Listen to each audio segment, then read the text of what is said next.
Hello friends, आज हम देखेंगे यह जो सवाल है जो समचतुर्भुज का है। समचतुर्भुज जिसको इंग्लिश में रोम्बस बोल देते हैं, ठीक है।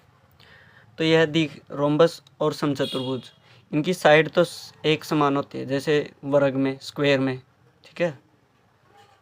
जो वर्ग है, वर्ग और जो समचतुर्भुज है, इनमें साइड तो समान होती है, लेकिन एक चीज़ का अंतर होता है डायगोनल का, ठीक है। इसके डायगोनल है जो समचतुर्भुज के छोटे बड़े हो सकते हैं, लेकिन ये सभी साइड समान होगी। जितनी ये साइड है उतनी ये है, इतनी ये है, इतनी ये है। तो हमें दे रखा है समचतुर्भुज का परिमाप दे रखा है 100 सेंटीमीटर और एक विकर्ण दिया हुआ है 40 सेंटीमीटर, ठीक है फ्रेंड्स। तो समचतुर्भुज का परिमाप पहले तो मैं बता दूं, परिमाप क्या होता है। परिमाप होता है साइडों का जोड़, ये साइड, ये साइड, ये साइड, ये साइड। जब हमें पता है कि समचतुर्भुज की सभी साइड एक समान होती है, तो इसका मतलब उसकी सारी साइडें अब कितने की हो जाएंगी। जो ये 100 सेंटीमीटर था तो ये कितनी की हो जाएंगी, 25 सेंटीमीटर, 25 सेंटीमीटर, 25 सेंटीमीटर और इसी तरह से 25 सेंटीमीटर हो जाएंगे। अब हमें आगे बता रखे कि उसका जो एक विकर्ण है वो 40 सेंटीमीटर है। तो ये विकर्ण ये है, ठीक है। तो इसके विकर्ण है जो समचतुर्भुज के विकर्ण छोटे बड़े होते हैं, लेकिन वर्ग में ये है सिर्फ इसकी साइड, ठीक है। वर्ग की साइड और समचतुर्भुज की साइड है जो चारों की चारों साइडें एक समान होती हैं, लेकिन वर्ग में, स्क्वायर में डायगोनल एक समान होते हैं विकर्ण, लेकिन समचतुर्भुज में जो ये विकर्ण है ये छोटे बड़े होते हैं। तो इसका एक विकर्ण हमें 40 सेंटीमीटर दे रखा है। तो मान लेते हैं ये विकर्ण की लंबाई यहाँ से यहाँ तक हमें 40 सेंटीमीटर दे रखी। तो ये विकर्ण कितना हो जाएगा, 20 यहाँ पर, 20 यहाँ पर, ठीक है। अब आगे हमें क्या करना है, क्षेत्रफल निकालना है। तो इसके क्षेत्रफल के दो फार्मूले होते हैं। एक फार्मूला होता है आधार गुणा ऊंचाई, ठीक है। दूसरा फार्मूला होता है 1/2 गुणा पहला डायगोनल गुणा दूसरा डायगोनल, मतलब कि 1/2 गुणा पहला विकर्ण गुणा में दूसरा विकर्ण।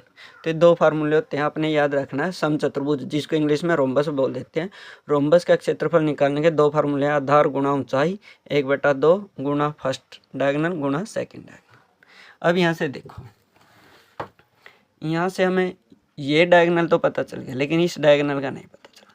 तो यहाँ से हम देखें तो यहाँ से क्या बन गई, एक त्रिभुज बन गई। और त्रिभुज बन गई है तो यहाँ से हम क्या लगाएंगे, एक फार्मूला लगाएंगे।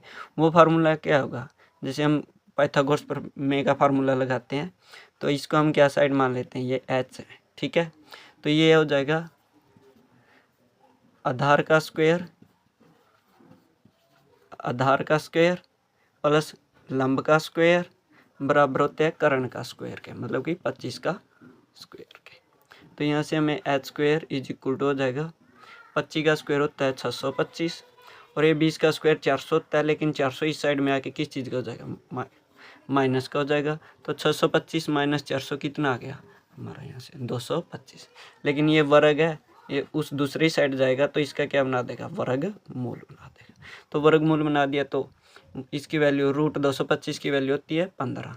क्यों, क्योंकि मैंने एक बात बता रखी है कि ऐसे लिखो, जब भी वर्गमूल में सेम, वर्गमूल के अंदर सेम संख्या हो तो वो बाहर आकर सिंगल हो जाते हैं और वर्गमूल हट जाता है। तो यहाँ से h की वैल्यू हो गई 15।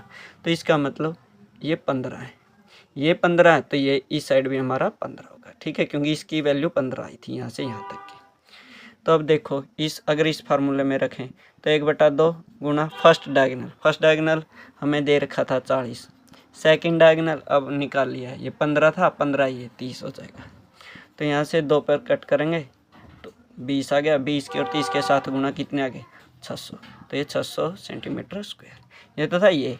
दूसरा हमारा जो ये था आधार गुणा ऊंचाई, तो यहाँ से आधार देखो, आधार हो जाएगा ये यहाँ से यहाँ तक, ठीक है। तो ये विकर्ण कितना था, 40 था। और ऊंचाई देखो, ऊंचाई अब सिर्फ ये रहेगी इस विकर्ण के ऊपर की ऊंचाई, ठीक है फ्रेंड्स। इस विकर्ण के ऊपर की ऊंचाई ये है, या नीचे वाला ले लो या ऊपर वाला। तो ये कितनी है, यहाँ से यहाँ तक 15। तो यहाँ पर 15 ले लेते हैं। तो 15 की 40 के साथ गुणा करेंगे, 600 सेंटीमीटर स्क्वायर। तो यहाँ से भी यही उत्तर आ रहा है, यहाँ से भी यही उत्तर है। तो फ्रेंड्स, अगर आपको इस वीडियो से कुछ भी सीखने को मिल रहा हो तो वीडियो को लाइक करें, शेयर करें और चैनल को सब्सक्राइब करना ना भूलें। Thank you. यह जो सम है H TET T G T का था।